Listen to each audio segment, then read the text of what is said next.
Live from New Delhi, you're watching DD India News Hour, India's voice to the world. I'm Mark Lynn. Namaskar. Coming up in the next hour.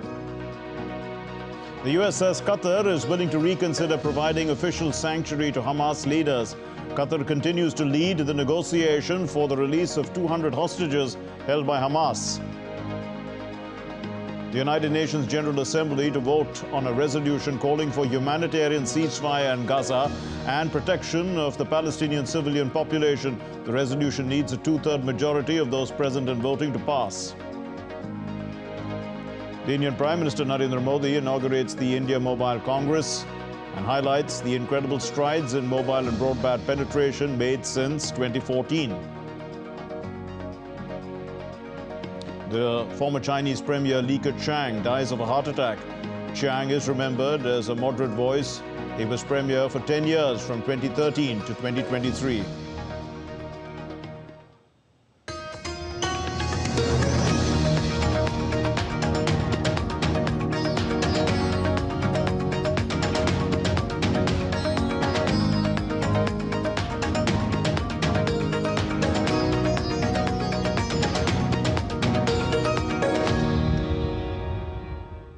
The 193 members of the United Nations General Assembly are expected to vote on the Israel-Gaza war on Friday. The debate will halt at 3 p.m. local time in New York for the voting to take place. The resolution will need a two-thirds majority of those present and voting to pass. Jordan, acting on behalf of the Arab countries, proposed a General Assembly resolution calling for, among other things, a humanitarian ceasefire after the smaller, more powerful UN Security Council had failed to take action despite the rising death toll from Israel's continued bombardments. In an emotional speech, the Palestinian ambassador to the UN, Riyad Mansour, on Thursday appealed to all the members to vote to stop the killing and to facilitate humanitarian aid to reach the people who are in need in Gaza. The Palestinian Foreign Minister also addressed the UN Security Council at a special session this week. But as a non-member observer state, Palestine is not able to participate in the same way as a full UN member state. Meanwhile, Qatar told the US that it was open to reconsidering the presence of Hamas in Qatar once the crisis is resolved to secure the release of scores of hostages taken to Gaza by the Palestinian militant group. This is what a senior US official had said on Friday.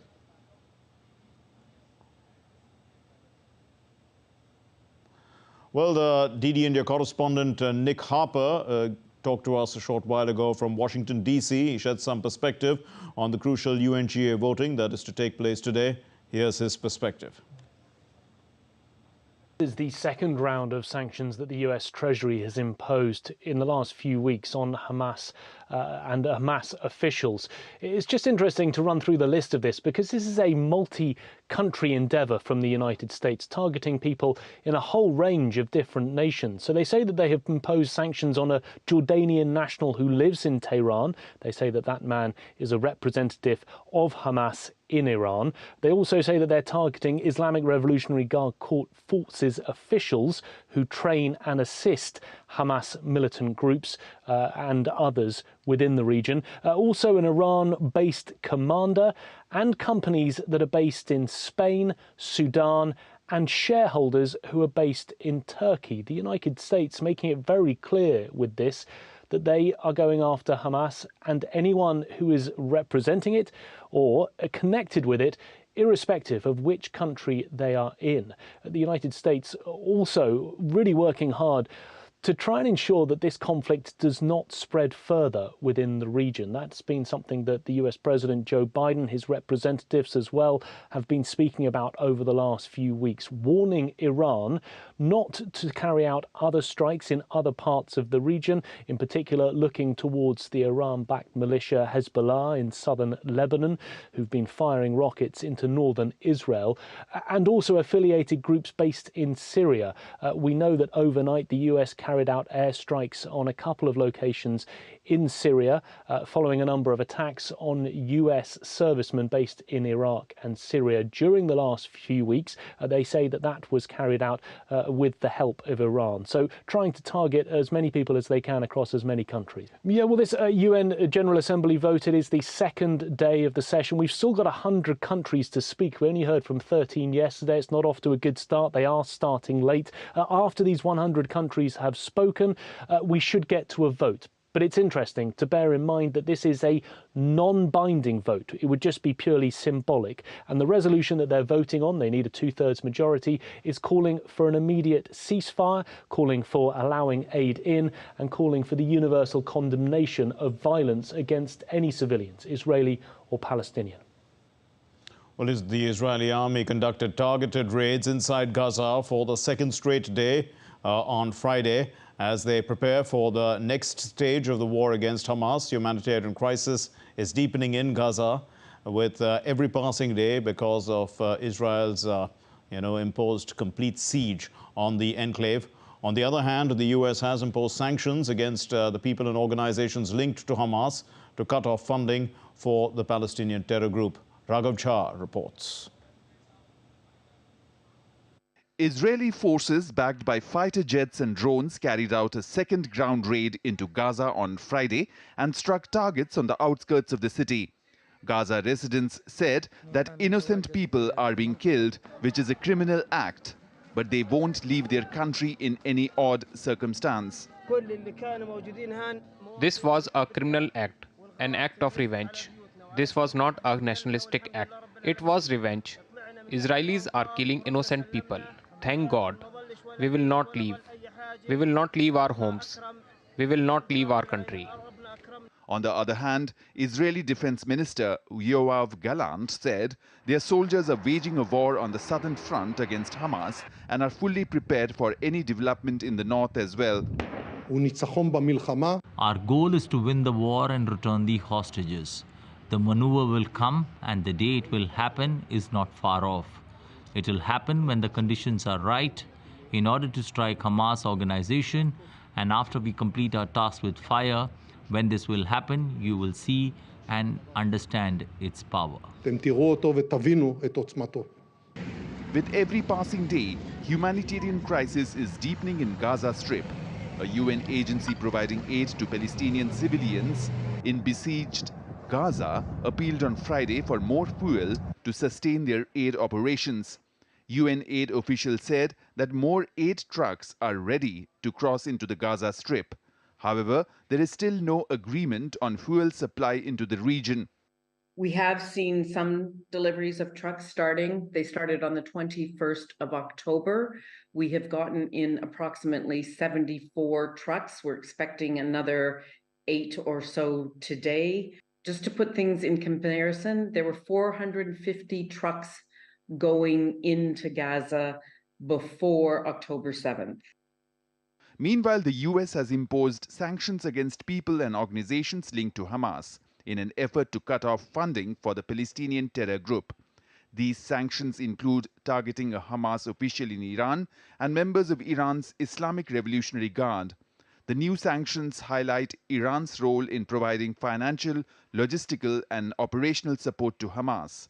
So far, more than 8,000 people have been killed and over 613,000 people have been made homeless in this conflict.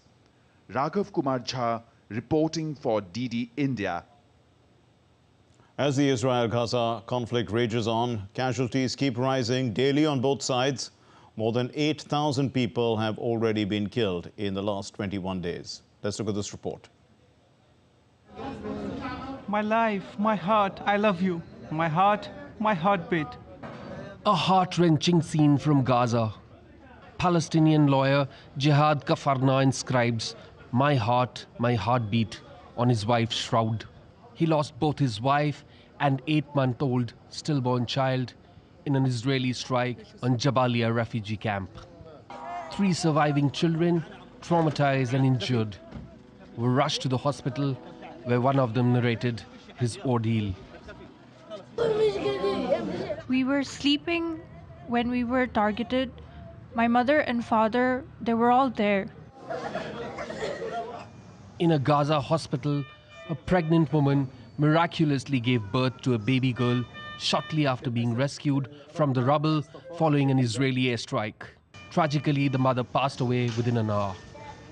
We are now next to an incubator. In it, there is a child. When her mother was pregnant, the building she was in got bombed. Unfortunately, she didn't survive, but thank Allah, she made it to the reception. These blindfolded teddy bears on the streets of Tel Aviv symbolically represent missing children kidnapped by Hamas. It has been 3 weeks since these Israeli families have been anxiously waiting for their loved ones. Hamas has taken more than 200 people hostage after the attack. Pain and grief resemble also on the other side of the border. Buildings have fallen like house of cards, leaving thousands homeless. As Israelis and Gazans face the dual struggle of surviving airstrikes, people are securing essential supplies like food and water. The situation is dire, with critically low supplies of food, water, medicines, and fuel. Earlier, DD India correspondent Amritpal Singh spoke to the internally displaced people who are being evacuated from Israeli borders with Lebanon and Gaza, and they spoke about their ordeal as they are being housed in Tel Aviv, Jerusalem, Haifa and Beersheba cities. Even as the Hamas-Israel war wages on, the biggest cost is being paid by the people. As always in war, the humanitarian cost is the biggest cost. You can see these people. I am in Jerusalem right now, in a hotel in Jerusalem. People have been evacuated from villages across the borders, both with the Gaza Strip and also people with the Lebanon border in the north. Mostly old people, little children have been evacuated, and people have been put up in hotels where their municipalities, etc., are paying for it. And it is not easy to stay, to get displaced from their homes. Many of them tell me that their children, their young sons, their daughters are fighting right now in the army and are there in the Israeli army, and mostly old people, little children, mothers who have been displaced have been put up in these facilities by the government of Israel. And this is the situation in Israel. Along these people are from different villages along the borders with Lebanon and with the Gaza Strip. They're very afraid to go home and sit all day at home and cannot go outside. I'm afraid, you know, like all the people that come here from Ashkelon. We're waiting to back. I hope one day it will be okay, because now it's not good.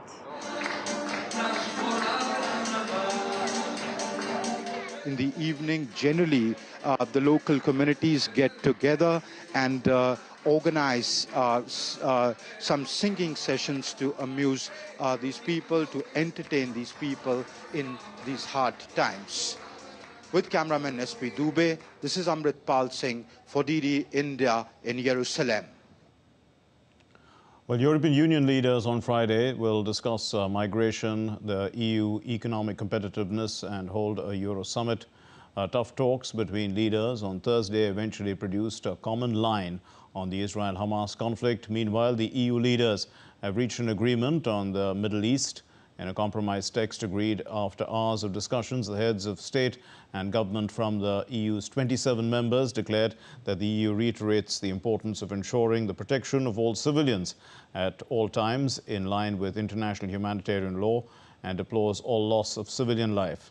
The leaders also said that they are concerned about the deteriorating humanitarian conditions in Gaza and call for aid, including humanitarian corridors and pauses for humanitarian needs. In a concession to Spain, new wording was added to the final text that the European Council supports the holding of an international peace conference soon. Well, the European leaders have expressed their unwavered support also towards Ukraine during the summit in Brussels. Leaders held talks on the ongoing support for Ukraine with broad support for a €50 billion plan over the next 5 years. Despite Hungary and Slovakia expressing concerns, the EU and its member countries have provided billions of euros in assistance to Ukraine since the Russian forces invaded that country in February of last year. If we don't help Ukraine, then what is the alternative? Really, I mean, Russia wins, and so what happens next? Why do you think that you're safe then when we give away Ukraine and don't support them right now? So that is a question that is actually unanswered by them. So I think we have to, talk further. Well, the President of the European Commission, Ursula von der Leyen, has said that the European Commission is working on a proposal to pool some of the profits derived from frozen Russian state assets to help Ukraine and its post-war reconstruction. We are currently working on a proposal to initially focus on the so-called windfall profits. In other words, we will present a proposal to find a way how to use the proceeds from those assets that are currently benefiting a limited number of financial institutions in the European Union. These windfall profits are already quite substantial, and the idea is to pool them and then to channel them through the EU budget en bloc to Ukraine and the reconstruction of Ukraine. And correspondent Alex Kadir now joins us from Brussels with more on these stories. Alex, well, the German Chancellor Scholz says that the EU will take necessary steps to ensure Ukraine's stability. What steps are they likely to take? Well, one of the things will be more funding. There are basically three categories for support of Ukraine. The first one is financial support. The financial support that will help develop Ukraine's economy, develop Ukraine's state, and keep basic services running. That is one of the key tranches. That is mostly in very low interest or no interest loans from the European Union. That's one aspect. There's also direct financial aid. You mentioned that 50 billion euros in funding that will be sent once the money is found in the EU's budget and in member states' budget. And then there's military support. Now, there has been a broad consensus from EU members to continue that support to stabilize the country, not just in wartime, but also in its day-to-day running for those citizens that are lucky not to be in or near the front line. The other aspect, of course, that we have heard mentioned is the EU's enlargement. That is membership of the European Union for Ukraine. Now, that is some way away. The timeline we have for that, at least the European Council President Charles Michel says, we have to be ready to welcome new members by 2030. That will be a big key factor for Ukraine's stability in the long term, but in the short term, more weapons to Ukraine from Europe. Also, Alex, what steps is the EU taking for humanitarian assistance in Gaza? We know that the French President Macron had spoken of a humanitarian coalition. What more can you tell us? Well, they've called for those pauses and those corridors that you mentioned as well. That will be a key factor for that humanitarian coalition, that humanitarian support. A lot of supplies are going in. These countries are sending either through the UN or directly humanitarian aid, humanitarian supplies. And that pressure on Israel to pause its bombing campaign, to pause its military offensive in response to Hamas's terrorist attack will also be part of that humanitarian response, to give space for aid agencies, for the UN, for the Red Cross to go in and help those innocent civilians caught in the crossfire between both sides. That will be that international pressure building from the US, from the UK, now from the European Union, and possibly from the UN as well. That will be one of the key factors. Some elements on the ground. We know that 10 surgeons from different European Union countries have gone into Gaza, from Denmark, from France. They have flown over. And one of the key issues is that they've gone in and they will be able to help people, but they will not be allowed back out through Egypt or back out through Israel. That is another element of pressure coming down on Israel and on Egypt from the EU, saying EU nationals, dual nationals who are in Gaza and want to get out must be allowed to do so. One way to do that is, again, for some humanitarian pauses to be put in place so that Egypt opens the border south of Gaza and some people can get out if they need to. We leave it there. Alex Kadir, thanks very much for joining us from Brussels with that update. Now, still to come here on DD India News Hour. The Chinese Foreign Minister Wang Yi calls for restoring stability in China-US ties. EU leaders express unwavering support for Ukraine in its fight against Russia despite division on how to fund the battle. Well, Democratic Congressman Dean Phillips announces 2024 challenge to Biden.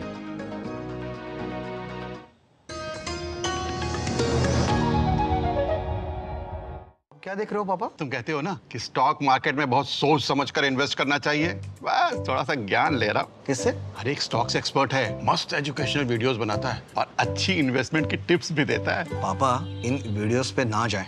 अपना research खुद करें या SEBI registered investment adviser से संपर्क करें। Education के नाम पर कुछ इन्फ्लुएंसर्स अक्सर इन्वेस्टर को मिसगाइड करते हैं। नुकसान आपका होगा। सोच कर, समझ कर, इन्वेस्ट कर। तुम्हें पता है इन्वेस्टर्स के लिए एक इन्वेस्टर प्रोटेक्शन फंड होता है IPF, लेकिन अगर तुम्हारा ट्रेड एक्सचेंज पर एग्जीक्यूट नहीं हुआ या फिर कोई गारंटीड रिटर्न्स वाली स्कीम है तो ये IPF आपकी मदद नहीं कर सकता है। और अगर आपका ब्रोकर ही डिफॉल्टर बन जाए तो फिर IPF आपको कॉम्पेंसेशन दिला सकता है। कहाँ से सीखा? NSE की साइट पर। सोच कर, समझ कर, invest.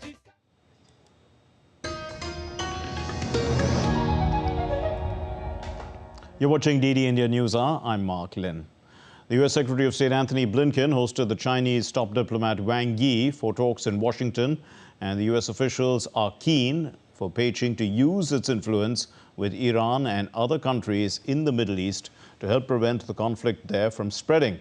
Wang's visit will be the highest level in-person engagement ahead of an expected meeting between President Joe Biden and the Chinese leader Xi Jinping in San Francisco in November. Ukraine has denied reports of suspension of the new Black Sea export corridor. A British firm claimed earlier that Ukraine had suspended the use of the corridor due to a possible threat from Russian warplanes and sea mines. Ukraine has been using the corridor to try to revive its exports without Russian approval, defying threats from Moscow that quit a UN brokered deal in July that had allowed some food exports to flow despite the war. Meanwhile, the Hungarian Prime Minister Viktor Orban is still adamant on his point on the EU support to Ukraine and said that the European Union's strategy with regard to the war in Ukraine had failed and that the bloc should create a plan B as the Ukrainians will not win on this front line. So, on the sidelines of the EU summit, he said that there was a big battle, especially over the support for Ukraine, and he sees no reason for Hungary to send its taxpayers' money to support Ukraine. The Armenian Prime Minister Nikol Pashinyan met the Azeri counterpart Ali Asadov on the sidelines of the Silk Road Forum in the city of Georgia. This is the first public meeting between the top officials of Armenia and Azerbaijan since the start of the latest conflict over Nagorno-Karabakh.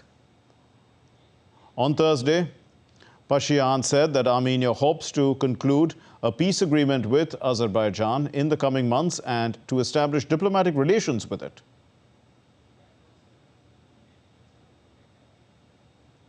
Well, the U.S. Congressman Dean Phillips of Minnesota has launched a long-shot challenge to the U.S. President Joe Biden for the Democratic presidential nomination, seizing on Biden's lackluster approval ratings and voter wariness over his age. Phillips's entry into the race comes after the Biden campaign informed the New Hampshire Democratic Party the president will not submit his name to appear on the state's primary ballot. Let's take a look at other stories making the news around the world. Royal families in Malaysia elected Sultan Ibrahim Sultan Iskandar from the southern state of Johor to be the next king of the nation.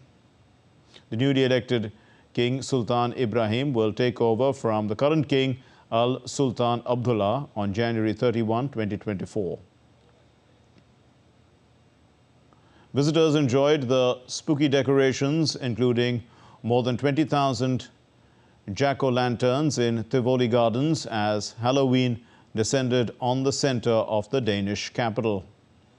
Visitors stopped to snap pictures of the festive decorations on their mobiles. Halloween is celebrated on October 31.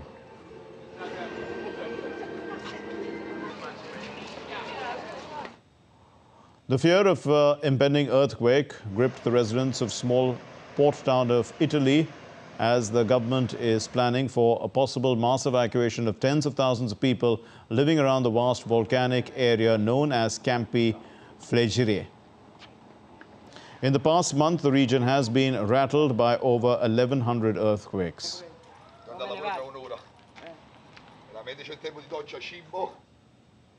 The former Ukrainian lawmaker Oleg Zaryov, a pro-Russian figure, is in intensive care after being shot, a Russian official said on Friday. Oleg's condition is very serious, the Russian official Vladimir Rogov flagged, while the location of the shooting is yet to be revealed.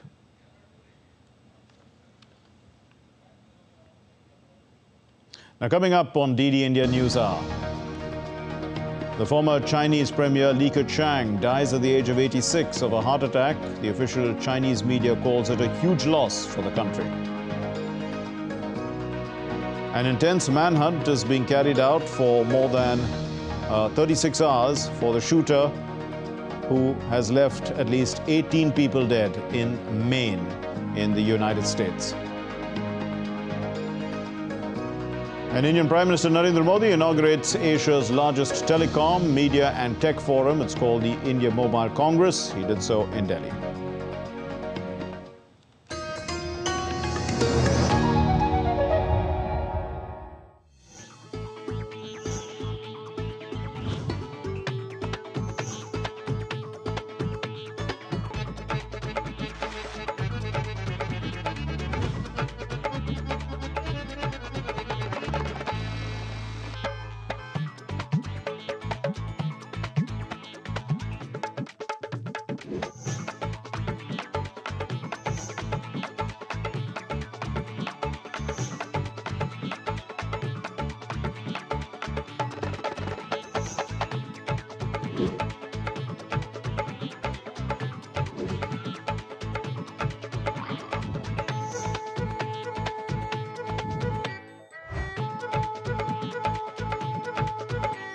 Welcome to Jaipur.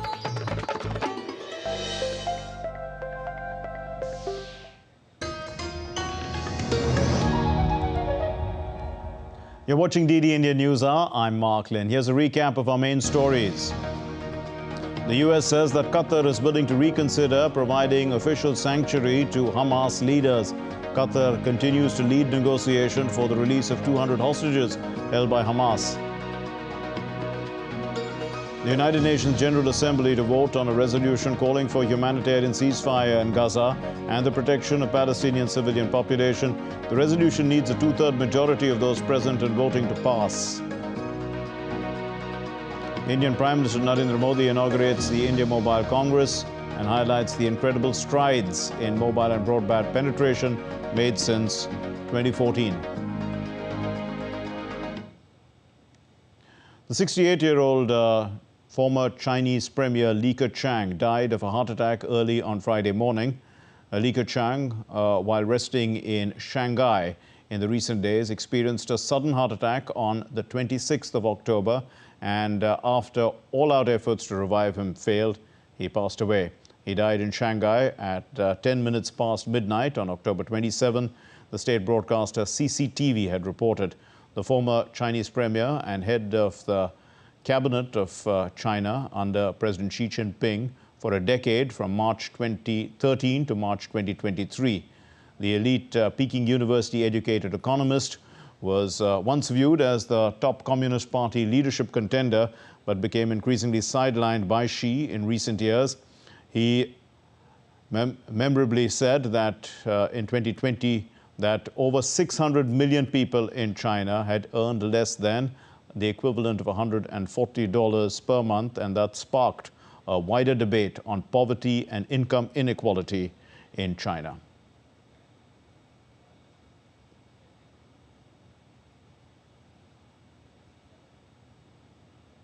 Shocked and fearful Maine residents kept to their homes on Friday as hundreds of heavily armed police and FBI agents searched intensively for Robert Card, an Army reservist that authorities say fatally shot 18 people at a bowling alley and a bar in the worst mass killing in the state's history.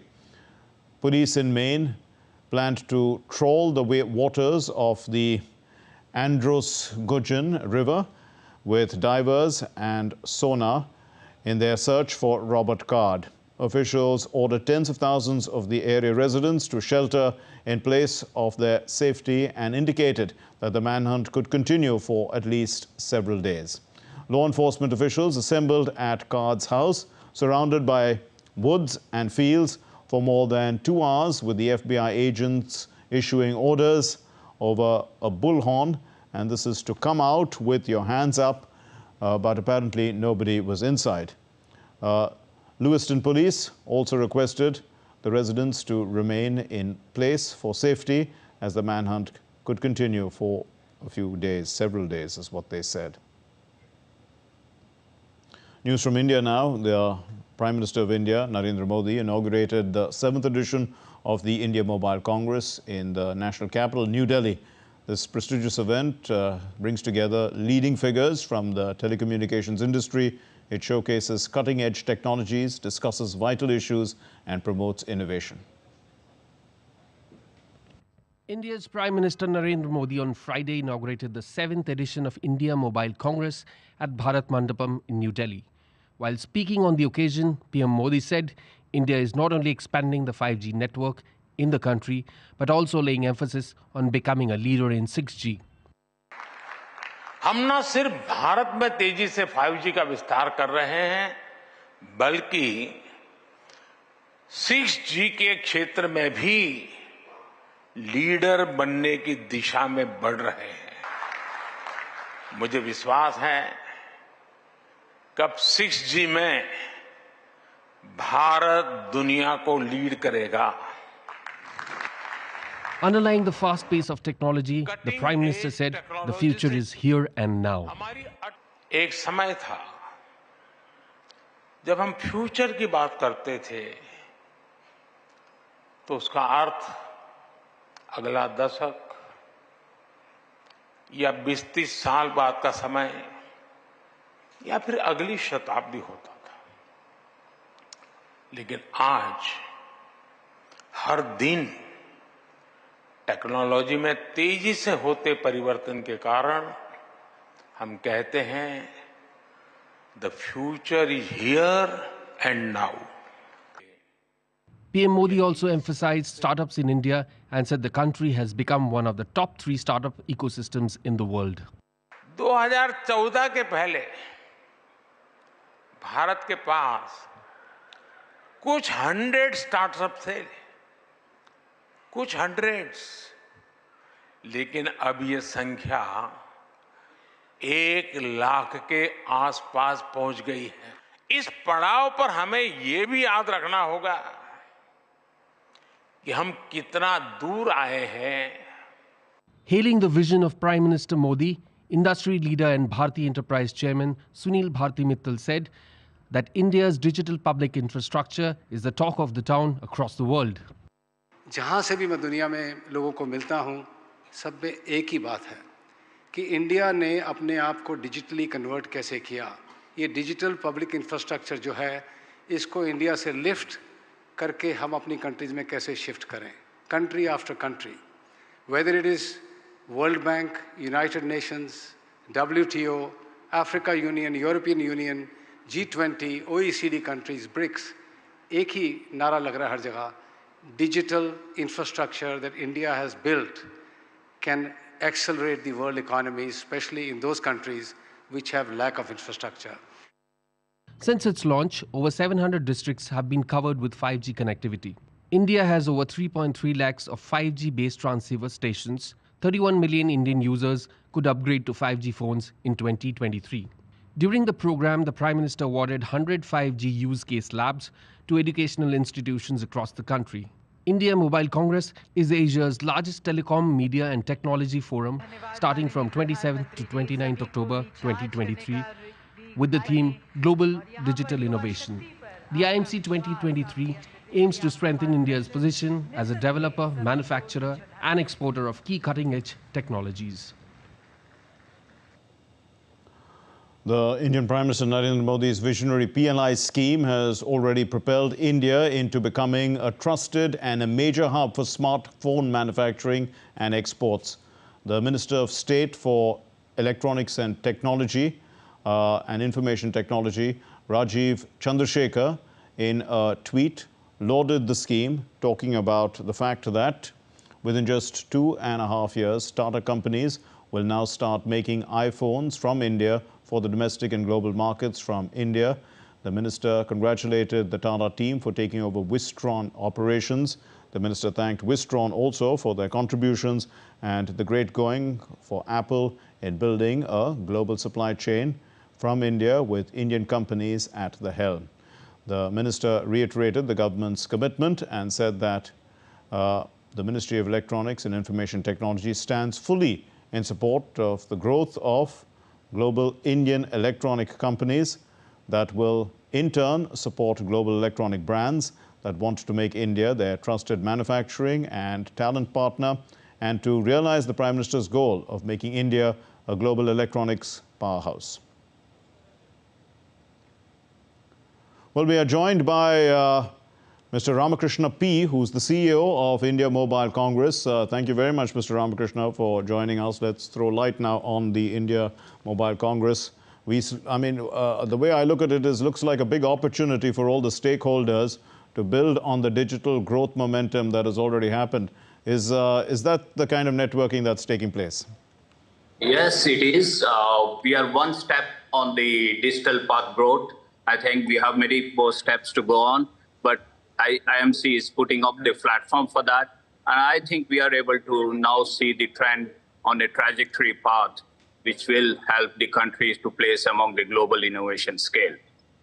Sure, but when we look at the 5G rollout, it has been swift across our country. In fact, among the fastest in the world. We have over 700 districts now covered. How has this helped, transform our economy or our digital economy in a sense? So the prediction is the 5G will contribute to about 2% of the national GDP economy. But we are just on the first phase where we have just seen the launch, where the services have launched. We have many more years to go before, the large scale, the enterprise usage, the real use cases being implemented in the ground and the takeoff of the 5G in a different form. It's not about data or the voice pipe. It is more about the use case and how the services are flowed into the 5G. I think that's where we are waiting to happen. We are not too far and we will see it soon. Also, when we look at Prime Minister's vision, it is also to lead the 6G technology development. How well placed do you think India is in this? There are patents involved in trying to build this next generation technology. What we know recently, we had some good success on the 6G patents, more to do with one of the pillar of the 6G has been originated from India. I'm hoping that with this push from the government and Honorable Prime Minister's vision, we'll be definitely seeing our stamp on the 6G specs and 6G standards. Is there a flip side? I mean, are there, adverse impacts also of 6G, 5G? When the 5G was talked about, there was a big debate about how it disturbs flights, it harms birds, and all that sort of thing. Now that it has been rolled out, we can see that not much damage has been done. But what is the level of truth in these fears? It's an old fact now. EMF or EMF issues are no longer part of the discussions around the technology growth we are seeing. I think mobile is there to make an impact on the social economics of this country. And I think it's proven worldwide, including the WHO, that there's no matter of concern. So we are not much bothered on that side. We are more focused on how the technology will help the citizens of this country. So you did mention that 5G, we are still, to get into the takeoff stage. and we're already talking about 6G technology. What is actually happening? Is there more competition that is taking place in the industry, or is that leading to more consolidation? It's not my subject to talk on that, but I'm pretty sure we all are hoping for good future, and the future is we have more 5G, more economic growth for us, more innovation from the country, and that's what we are looking at IMC. Okay, and a final question, about India, of course, is a country which has the largest penetration of mobiles in the world. What is the kind of growth that we are likely to see in the future as well in terms of, the usage? When we look at the world trying to invest in India, and we see that there's still so much potential to grow, are we likely to see investments coming in? I'm pretty sure it's a very different factor to talk about. Usage is one, but we are looking at the technology innovation or the start happening from India. That's the place where the investments will flow in. I feel it's more to do about how we place ourselves as the initial point of whole technology place in the 6G or the next standards which are coming up, or the innovations which are shaping up the global level. Mr. Ramakrishna P., the CEO of India Mobile Congress, thank you very much for sharing your time with us and enlightening us on this subject. Moving on to our next story, good news on the economy front as well, because the average gross total income and for individual taxpayers in India has risen by 56%. This is according to the Finance Ministry, and India's average gross total income for individual taxpayers increased from about 4.5 lakh rupees in assessment year 13-14, that's 2013-14, to nearly 7 lakhs in the assessment year 2021-22, a 56% rise in 8 years. A lakh is 100,000. That is what 1 lakh is. Now, there has been a 90% jump in the number of people filing income tax returns during this period, indicating the rising income and widening of the tax base. Let's take a look now at other stories making the news. India's President Draupadi Murmu has said that the challenges of climate catastrophe, including rising temperatures and sea levels, this should be immediately addressed. Addressing the this was a special address that she delivered at the 8th convocation of the Indian Maritime University at Chennai. The President said that the coastal economy sustains over 4 million fishermen, and India is the second largest fish-producing nation in the world. The Union Home Minister Amit Shah reviewed the passing out parade of the 75th batch of the Indian Police Service probationers at the Sardar Vallabhbhai Patel National Police Academy in Hyderabad. Following the ceremony, the ceremonial march past the Union Minister, he addressed the probationers. The Prime Minister of India, Narendra Modi, has extended greetings to all Indian Army personnel on the occasion of the 77th Infantry Day. The Chief of the Defence Staff, General Anil Chauhan, laid a wreath at the National War Memorial in the national capital, Delhi. Every year on October 27, the nation celebrates Infantry Day to commemorate the valor and sacrifice of Indian infantrymen who played a pivotal role during the first India-Pakistan War in 1947. Delhi's air quality is in the poor category for the 5th consecutive day. This happened Friday, and there is no likelihood of it improving in the near future. The city's 24-hour average air quality index stood at around 300 in the morning. The Graded Response Action Plan, Stage 2, is already implemented in Delhi to reduce the effect of increased pollution. Well, still to come here on DD India News Hour. With 2 days left in the Asian Para Games, India is on course to achieving its target of 100 medals in this Hangzhou edition. And a groundbreaking new Beatles song which uses artificial intelligence brings back the late John Lennon's voice. Brings it back to life in a sense. It's going to be released next week.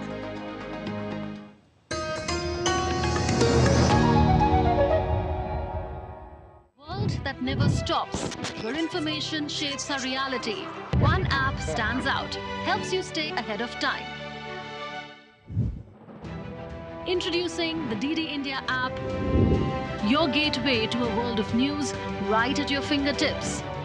Your most trusted source of news goes global, goes digital. Explore a world of options, top stories, live updates, in-depth analysis, and more. Stay informed wherever you are. Real-time alerts keep you ahead of the curve always. The DD India app, connecting you to the world, one story at a time. Download now and explore the world of knowledge, insights, and authentic information.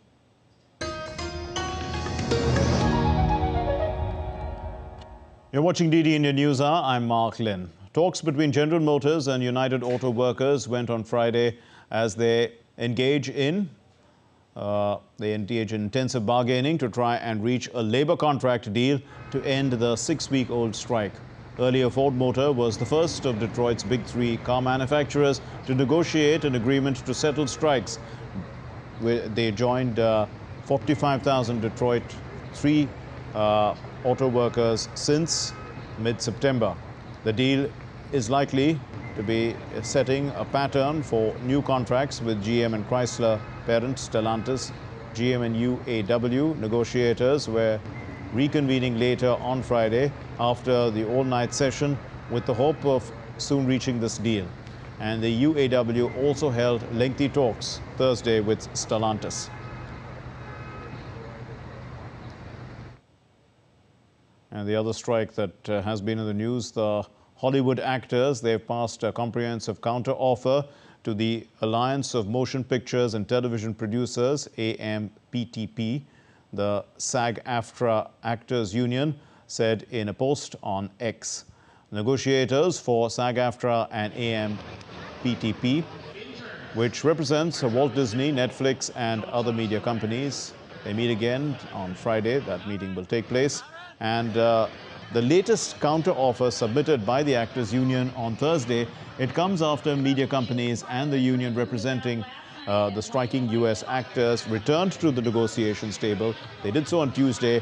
Earlier this month, in fact, the negotiations between the Hollywood studios and the SAG-AFTRA, these negotiations were suspended as the two sides clashed over what's called streaming revenue and the use of artificial intelligence as well, and other issues at the core of a 3-month-long work stoppage.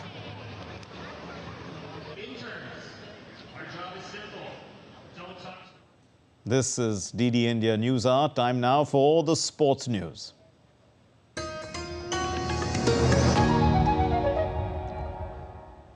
Well, Indian athletes continue to excel at the ongoing 4th Asian Para Games. As the event comes to a close, India is one step closer to touching the 100 medal mark. India is currently at number 6 with 99 medals. These include 25 gold medals, 29 silver and 45 bronze medals. Prime Minister of India, Narendra Modi, has congratulated all the medal winners, appreciating them for their hard work and dedication. He posted on X, and I quote, "Congratulations to Pramod Bhagat for securing the coveted gold in badminton men's singles SL3 event. His determination and brilliance have brought immense pride to our nation."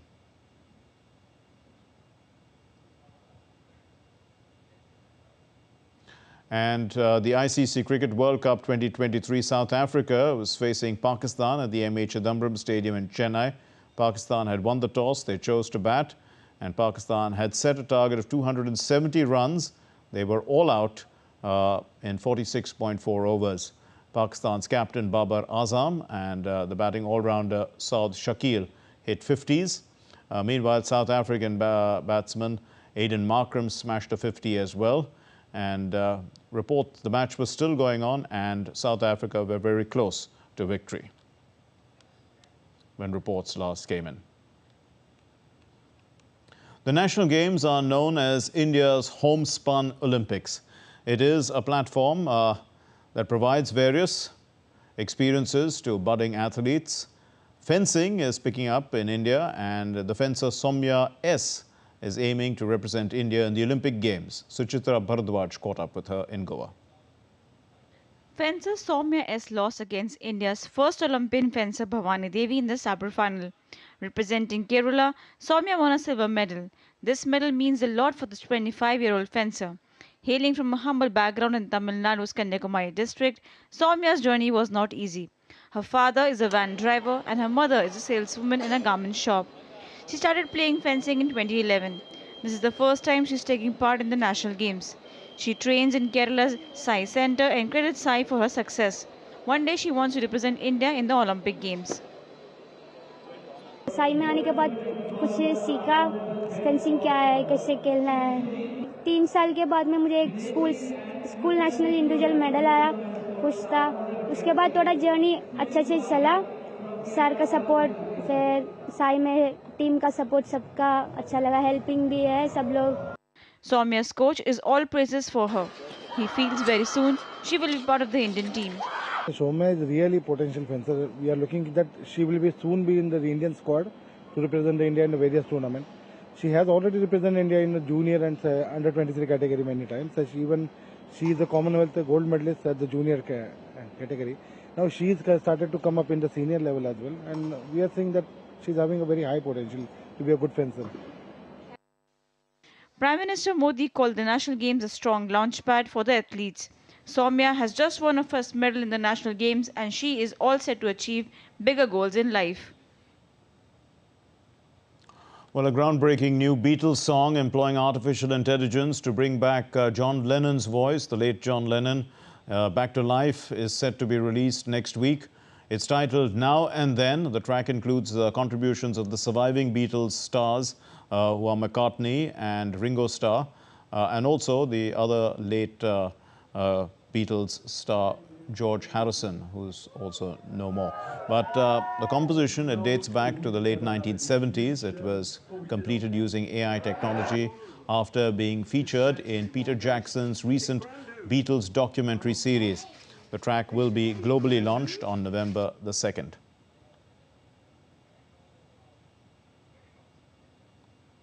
And the National Ballet of Cuba is celebrating its 75th anniversary with performances including a tribute to the late founder Alicia Alonso.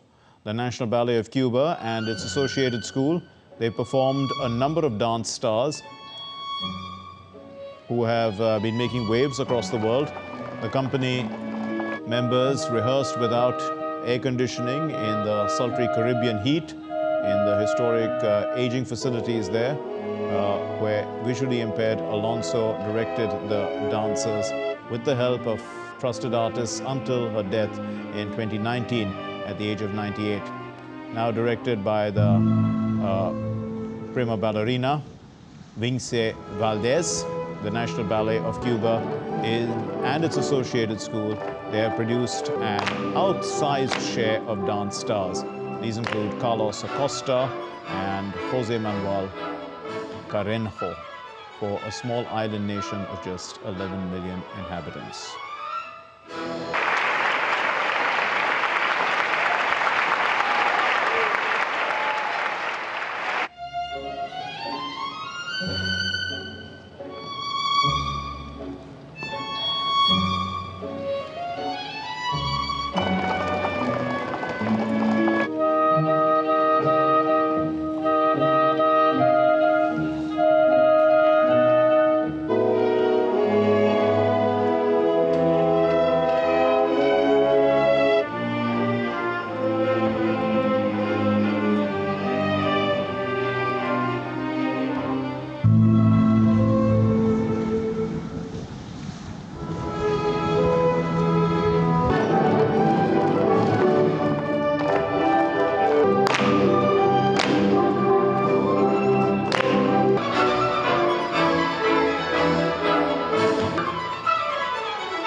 ballet, a beautiful art form, and being well practiced in Cuba. That's all we have in this edition of DD India News Hour. But let's know your thoughts on the news of the day. Connect with us on Facebook, on X, on Instagram. We'll be back with more news as it breaks here on DD India. My name is Mark Lin. From all of us here in Delhi, thanks very much for watching DD India News Hour. Namaskar.